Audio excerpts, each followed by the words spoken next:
Justin feeling? Justin came out of the game positive. Felt good throughout the game in terms of, I think there were a lot of unknowns going into the game, how he was going to feel. And I think that him getting past that, the first, quarter, first half for sure, and you just know how your body's feeling. And so I thought that he finished the game well, and then just, normal soreness after the game. And, I think this week we just have a lot more certainty in terms of how to manage it moving forward. And I think that's the big thing is, it's always going to be day to day, but I think getting last week out of the way, I think we have a much better, plan of attack moving forward. With this being from a long-term injury, it'll take a while to heal. Right. Does that change his weekly rhythm? I mean, is there would you guys consider Justin not throwing on Wednesdays or not throwing on Thursdays or anything like that to try and? Yeah, Lindsay, good points, and I think we're going to try and get into rhythm, a new rhythm, but I do think that it's still in that day to day because we're still at the beginning of it. But I think as much rest as we can, with him maximizing his walkthrough opportunities, and then making sure that he gets enough game reps. And I think that those game reps will probably increase as long as he's feeling okay. And I think that we're still in that phase of figuring it out, but I think we're in a much better place than we were last week. Any more clarity on like Joey Bosa's timeline? Are you guys considering IR? Is he going to avoid IR? Any more clarity there? Yeah, Daniel, we're going to put Joey and Rashawn on IR, and Joey is going to have surgery. We expect him to return this season, and that's going to be, it's going to be a ways, but we expect him to come back. I know that he's optimistic, and ready to attack it. He's in a really good frame of mind.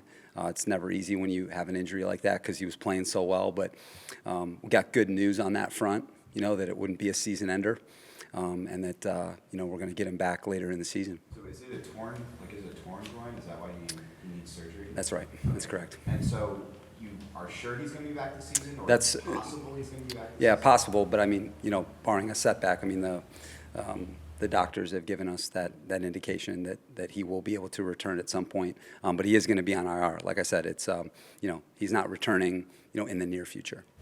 How disappointing is that, for lack of a better term, when you bring in Khalil and you kind of have all offseason get excited about having that duo as your pass rush? And that's just a movie script, that's not the NFL, and those guys were playing so well together, so that part is tough, but that goes for all the groups on our team. And the good news is we're going to get him back at some point this year. The good news is that we do have Khalil Mack.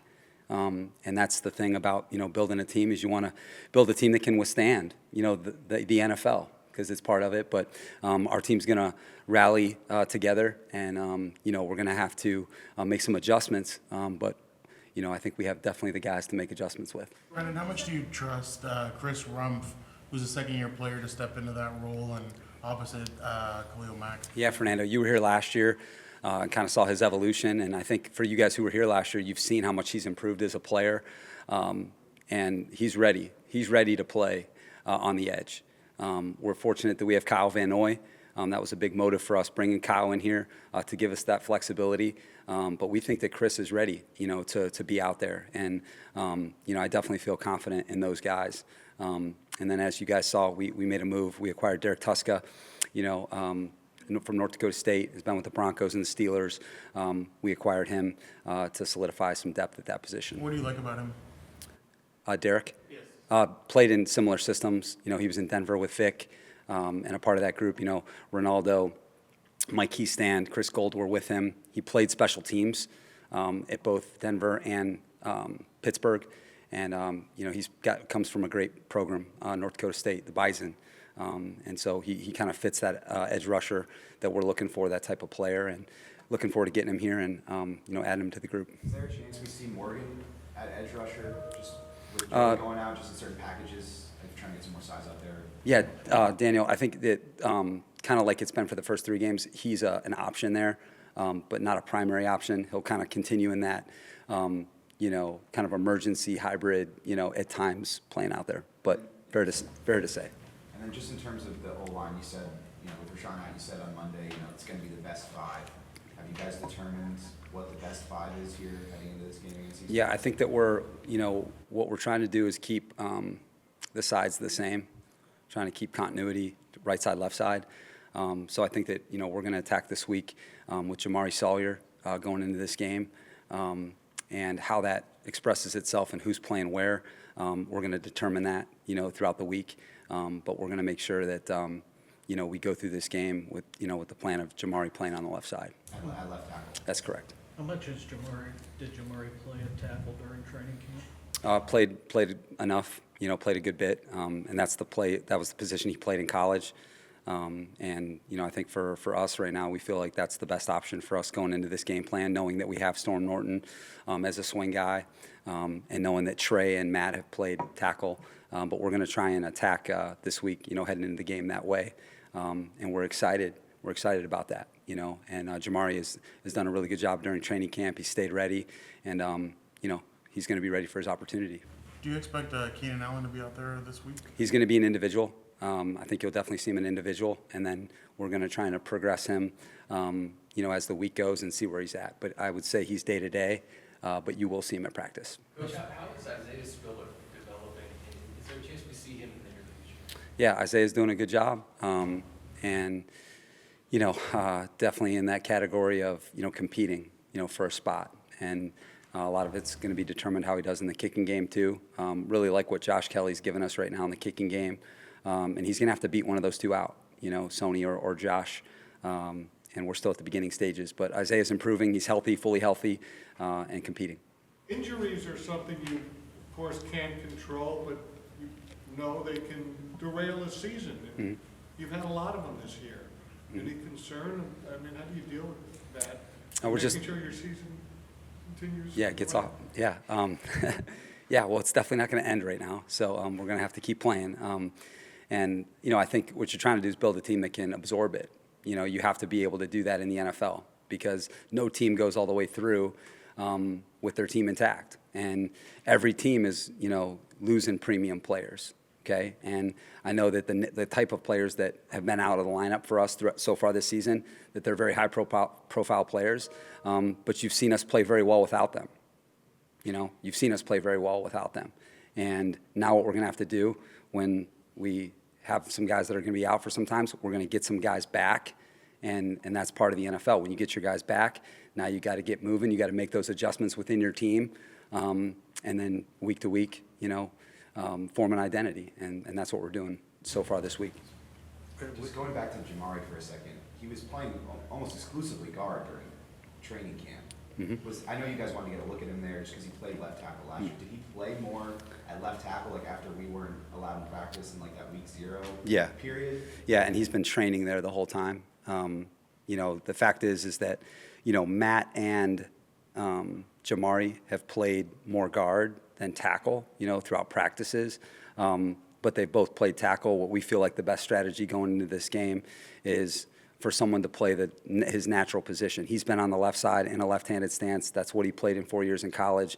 And Matt, what we don't want to do is put him in a brand new spot outside. He's played right tackle in the NFL, but then now put him in a brand new spot and a brand new stance. And so that's our thought process going into it. Yeah, but just with Storm, you guys talked about how, you really like where he's at, he's going to be your swing tackle. The idea going into the season is you're preparing for this possibility that you lose a tackle. If Jamari was going to be the guy if someone went down, why not play Jamari more at tackle over Storm in training camp? For so far this year, Jamari's earning this opportunity. Coming out of training camp, that was what we felt had happened, and then Storm had an opportunity to play, and now through 3 games, we feel like we have some evidence that, we got to make a change. And that's what we're doing is we're making a change to put the best 5 guys that we feel like give us a chance. And, we're excited about this. Brandon, any update on J.C. Jackson and what his week is going to look like? Same comment is Keenan, Corey, J.C., and Keenan Parham, they will all be in practice this week, and they're day-to-day. Is Rashawn's situation, is that a surgery or no? It is. It'll be a bicep tendon surgery. When you have a, Worrisome is it when you have an injured franchise quarterback playing behind an offensive line with a brand new tackle? We have confidence in the O-line and the protection plan that we have. Last year, we got banged up on the right side. Our right tackle went out and our right guard went out, and we were in the top 10 in the NFL in fewest amount of pressures. And we take a lot of pride in that. And so we're going to make the adjustments accordingly now. And fortunately for us, we're having to replace one position, not two. And getting Corey back will be big for us. And like I said, this is what you got to build a team for. This is why you got to put good plans together. This is the part of sports that you like when you got a challenge like this to go attack it. And we're going to make sure that we do it together. When I think part of what you're referencing, if I follow this right, like last year we saw one of Justin's things he does well is he avoids sacks, he's able to step away from pressure, that kind of stuff.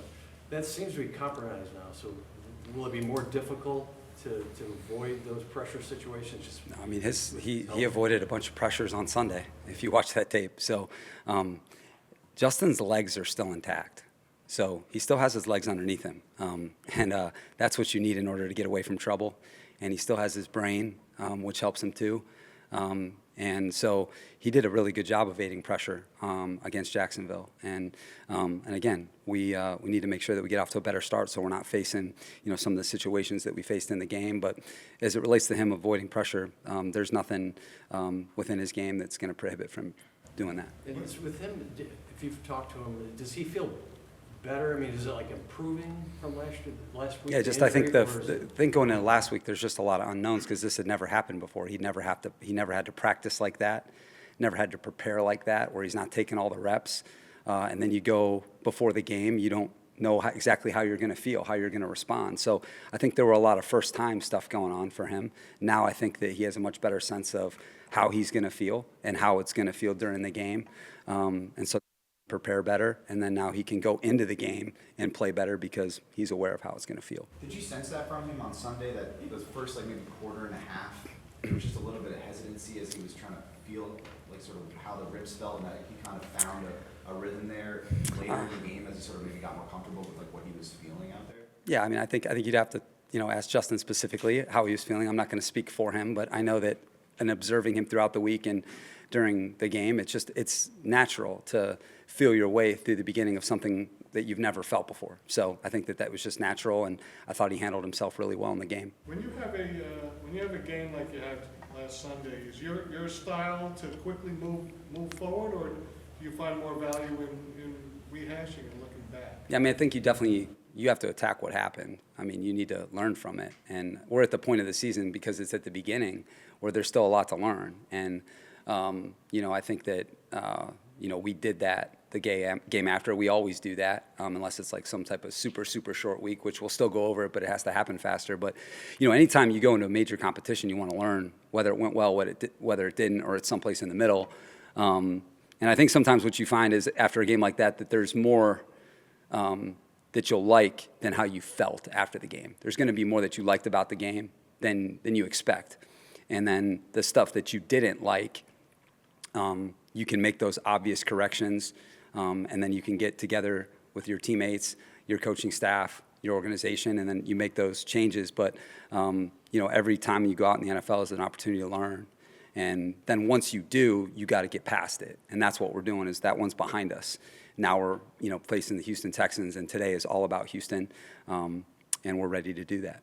Speaking ahead, just what have you seen from the Texans on both sides of the ball? You obviously spoke to Davis last year after you guys played.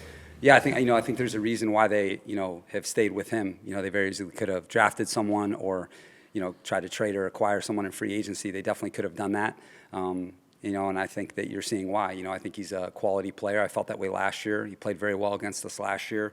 He's got good pocket presence, very accurate with the football, mobility, and he's just at the beginning. But you can see that, he's giving him a chance every Sunday, and he's improving as a player.